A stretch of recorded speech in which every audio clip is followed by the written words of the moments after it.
The Mystery of Mistletoe Hall, a 1920s mystery. Lord Edgington Investigates, Book 4, by Benedict Brown, read by George Blagden.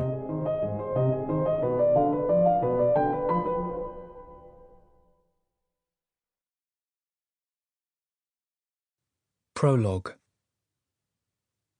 When they found the final corpse, we left the house in one large group.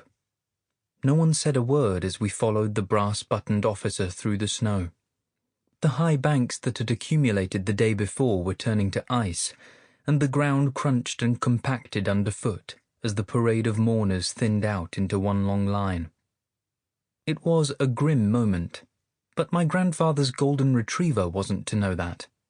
Delilah took big flouncing jumps and stopped from time to time to roll about in the fluffy white stuff. I must admit, I was jealous. With everything that had occurred since we'd arrived at Mistletoe Hall, I'd had very little time to play in the snow.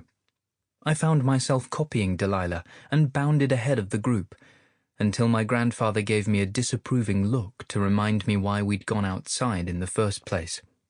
I fell back and allowed the old man to set the pace. Mother wore a melancholy expression as I took her hand to help negotiate a patch of slippery ground, and we walked along arm in arm through the forest.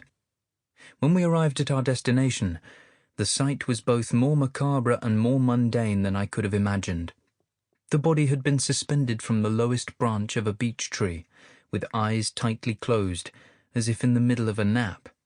I found myself crossing my fingers that the sleeper would awake at any moment to break the spell, but I was old enough to know that wishing wouldn't get me far.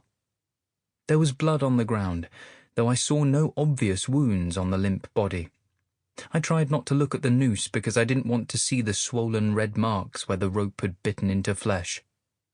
We'd reached the end of our torturous Christmas holiday, and it no longer seemed important whether the killer would be punished or justice would be served.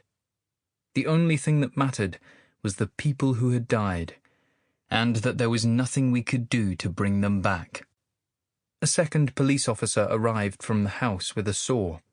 He worked for a few seconds at the rope before the body landed down gently in the snow. I let out a gasp as those bulging eyes came involuntarily open, and the poor soul stared out at us one last time. Sample complete. Ready to continue?